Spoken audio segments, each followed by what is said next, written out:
High friends, welcome to our YouTube channel pharma knowledge. आज आपण pharmaceutical ज्युरिस्प्रुडन्सचा खूप महत्त्वाचा पार्ट बघणार आहोत, शेड्यूल. प्रत्येक एक्झामला यावर एक किंवा दोन तरी क्वेश्चन हा नक्की विचारला जातो.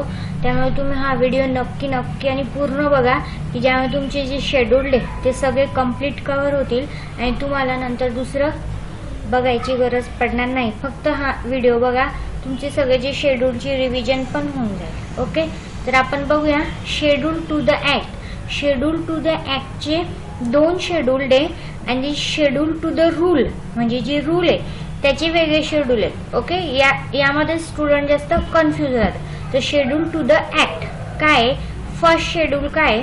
नेम ऑफ बुक्स अंडर आयुर्वेदिक सिद्धा अँड युनानी टिबेटियन सिस्टीम. तर त्यांनी काय सांगितलंय की फर्स्ट जे शेड्यूल आहे ऍक्टचा त्यामध्ये आपले जे आयुर्वेदिक सिद्धा आणि युनानी जे बुक्स आहे त्या बुक्सचे नाव येतात. नेक्स्ट दुसरा जो शेड्यूल आहे सेकंड शेड्यूल, त्यामध्ये standard to be complied by imported by drugs manufactured for sale, sold, stock और एक्झिबिटेड फॉर सेल और डिस्ट्रीब्युटेड. जर तो आपला सेकंड शेड्यूल आहे त्यामध्ये काय आहे की जे आपण इम्पोर्ट करतो, स्टँडर्ड पासून इम्पोर्ट करतो ड्रग जे मॅन्युफॅक्चर केलेले असतात, आपण सेल करतो किंवा सोल्ड केले आहे किंवा त्याचे स्टॉक आहे किंवा त्याचं डिस्ट्रीब्युशन आहे, याचे सगळे जे स्टँडर्ड कंप्लाइड आहे ते या शेड्यूल मध्ये दिलेले आहे सेकंड शेड्यूल मध्ये. ओके, क्लिअर आहे. शेड्यूल टू द ऍक्ट जे ते दोन आहेत, एक फर्स्ट शेड्यूल्ड आहे आणि सेकंड शेड्यूल्ड आहे आणि बाकीचे आपले ABC जे आहेत ते शेड्यूल टू द रूल आहे. तर शेड्यूल टू द रूल आणि शेड्यूल टू द ऍक्ट यातला डिफरन्स लक्षात ठेवायचा आहे. ओके, तर आपण शेड्यूल टू द रूल बघूया.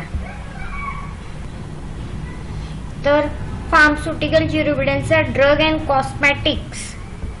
The Drug and Cosmetics Act was passed in 1940, 10th April, with the main object to regulate the import, maintenance, distribution and sale of drug and cosmetic.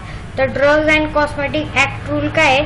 तर ज्यामध्ये हा 1940 ला 10th April ला pass झालेला आहे आणि त्यामध्ये त्याचं काय मेन ऑब्जेक्ट काय आहे ते रेग्युलेट करतो. काय जे आपण ड्रग आणि कॉस्मेटिक आहे ते आपण इम्पोर्ट करतो, मॅन्युफॅक्चर करतो किंवा डिस्ट्रीब्युशन करतो किंवा त्याचा सेल करतो, या रिगार्डिंगचे सगळे जे गोष्टी आहेत ते या रूल ऍक्ट मध्ये दिलेले आहे.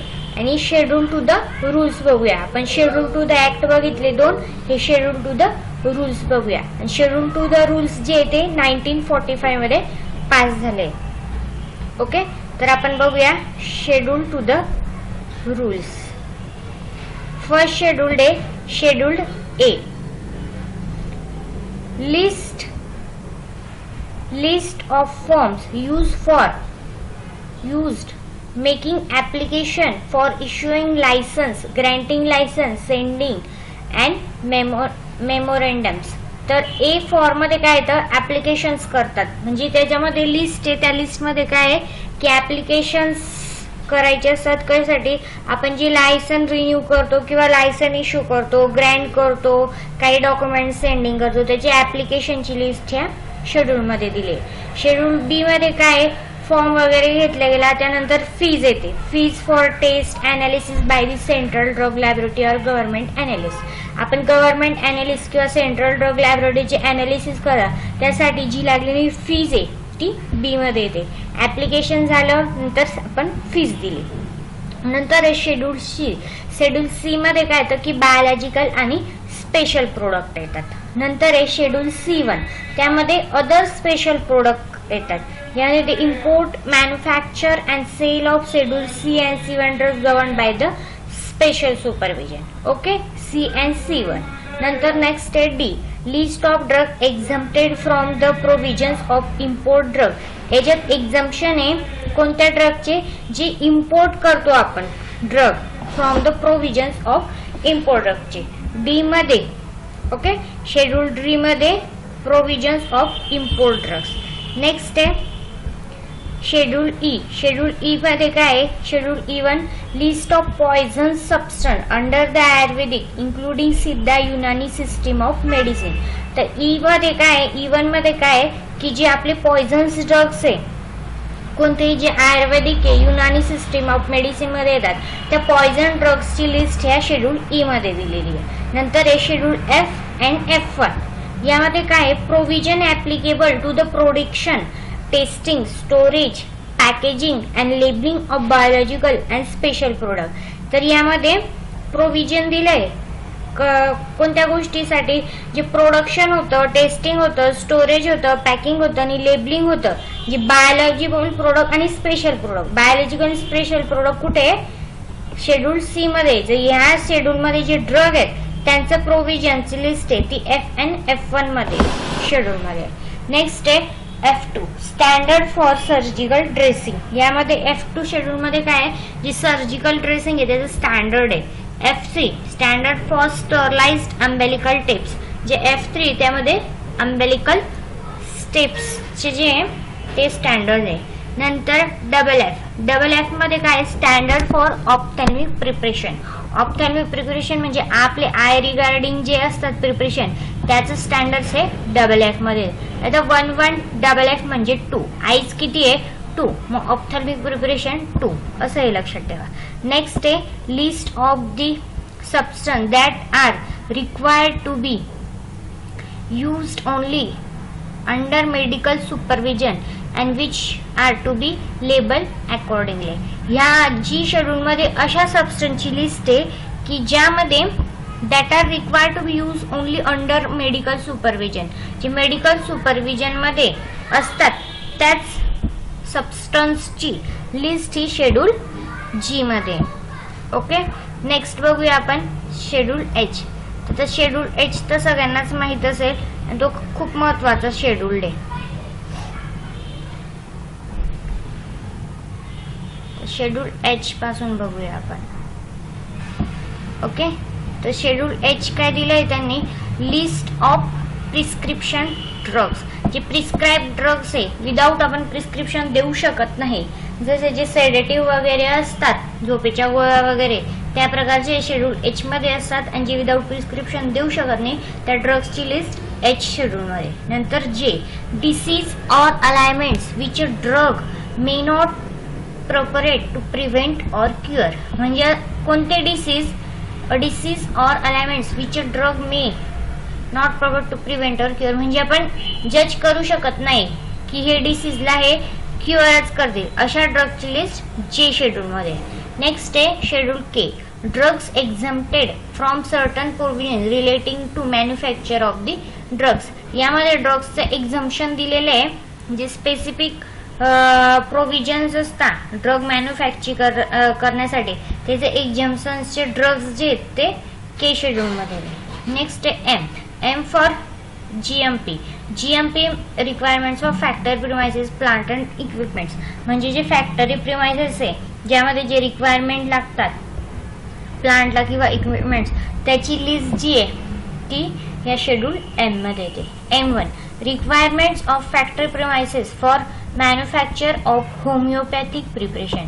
आपण एम मध्ये काय घेतलं? Factory premises. और M1 मध्ये काय? जे होमिओपॅथिक प्रिपरेशन असतात त्यासाठी. Next M2 of requirements factory premises for cosmetics. बघा लक्षात ठेवा M1 M2 3 डिफरन्स आहे. एम मध्ये फक्त GMP रिक्वायरमेंट दिली आहे. Okay. Factory premises plant and equipment साठी. M1 मध्ये तुम्हाला होमिओपॅथिक प्रिपरेशन साठी रिक्वायरमेंट आहे आणि M2 मध्ये तुम्हाला कॉस्मेटिक प्रिपरेशन साठी रिक्वायरमेंट आहे. नेक्स्ट आहे schedule N. List of minimum equipments for efficient running of pharmacy. जे आपल्याला मिनिमम लिस्ट लागणार आहे आपलं फार्मसी मेडिकल स्टोरेज वगैरे ओपन करण्यासाठी त्यासाठी जे रिक्वायरमेंट लागणार आहे ते या एन शेड्यूल मध्ये येतं. नंतर schedule O. Standard for disinfectant fluids. Disinfectant fluids आहे त्याचा समावेश हा शेड्यूल ओ मध्ये होतो. मग ओ मध्ये standard for disinfectant fluids. Schedule P. Life period of drugs. Life period P for P असं लक्षात ठेवा. शेड्यूल पी मध्ये काय येतं तुमचं, life period of drugs. Okay. Next आहे क्यू, लिस्ट ऑफ कोल टार colour use in cosmetic. Schedule Q मध्ये काय येतं की जे कॉस्मेटिक्स मध्ये आपण कलर्स वगैरे यूज करू शकतो त्यांची लिस्ट या शेड्यूल क्यू मध्ये दिली. तर R, standard for medicinal contraceptive. Contraceptive जे आहेत त्यांचं इन्क्लुडिंग आर शेड्यूल मध्ये, म्हणजे R standards for mechanical contraceptive. Schedule S, standards for cosmetics. S for cosmetics म्हणून लक्षात ठेवा, standards for cosmetics. T, requirements of factory premises and hygienic condition for Ayurvedic including सिद्धा and Unani drugs. जर T schedule मध्ये काय आहे की requirement दिली आहे प्रिमाइसेसची आणि हायजेनिक कंडिशन कोणासाठी, तर आयुर्वेदिक प्रिपरेशन साठी किंवा युनानी प्रिपरेशन साठी. ओके. तर हे शेड्यूल टी. मग schedule T, requirements of factory premises and hygiene condition for Ayurvedic including Siddha and Unani drugs. Next, schedule U, particulars to be shown in manufacturing raw material and analytical records of drugs. U मध्ये काय असतं, records असतो ड्रग्सचा की कोणकोणते particular जे manufacturing मध्ये केलंय, raw material केलं किंवा जे आपण अनालिसिस केलं ड्रगचं, त्याचा सगळ्यांचा रेकॉर्ड जो असतो तो शेड्यूल यू मध्ये असतो. म्हणून you for particulars to be shown in manufacturing raw material and analytical records of drugs.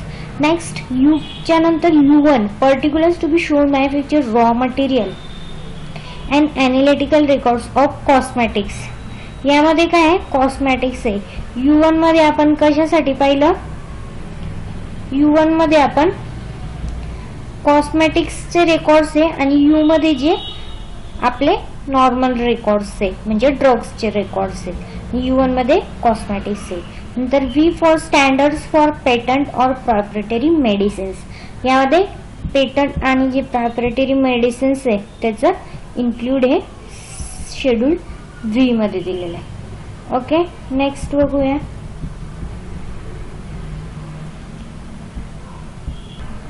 Next आहे शेड्यूल W. डब्ल्यू मध्ये काय, list of drugs which shall be marketed under generic only. जे जेनेरिकचे drug आहे त्यांची नावाचे जे ड्रग्स आहेत ते फक्त डब्ल्यू या शेड्यूल मध्ये, म्हणजे यामध्ये फक्त जेनेरिक मेडिसिन्सचा इन्व्हॉल्वमेंट असतं. म्हणून W schedule for list of drugs which shall be marketed under generic name only. Schedule X, list of habit forming psychotropic and other स्वच्छट्रोप. जे हॅबिट फॉर्मिंग करणारे आणि जे सायकोट्रोपिक असतात, जे CNS वगैरे असतात ड्रग्स, ते यामध्ये येतात शेड्यूल एक्स मध्ये. नंतर Y schedule, requirements and guidelines on clinical for import and manufacture of new drug. आपल्याला जो न्यू ड्रग करायचा असतो ते ड्रगचं मॅन्युफॅक्चरिंग, इम्पोर्ट किंवा क्लिनिकल ट्रायल्स जे सगळं असतं त्याचे जे गाईडलाईन्स आहे आणि त्याचे रिक्वायरमेंट्स आहे ते शेड्यूल वाय मध्ये असतात. तर मग schedule Y for requirements and guidelines on clinical trial for import and manufacture of new drugs. तर फ्रेंड्स आपण शेड्यूलचे सगळे बघितले A to Y पर्यंत. शेड्यूल जे 2 होते ऍक्टचे ते बघितले. खूप महत्वाचा पॉइंट आहे, तुम्ही हा व्हिडिओ पूर्ण नक्की बघा आणि व्हिडिओ आवडल्यास लाईक करा, तुमच्या जास्तीत जास्त मैत्रिणींपर्यंत शेअर करा आणि असंच नवनवीन जर तुम्हाला मेन टॉपिकवर व्हिडिओ पाहिजे असेल तर चॅनलला सबस्क्राईब करा आणि बेल आयकॉनला प्रेस करा. थँक्यू.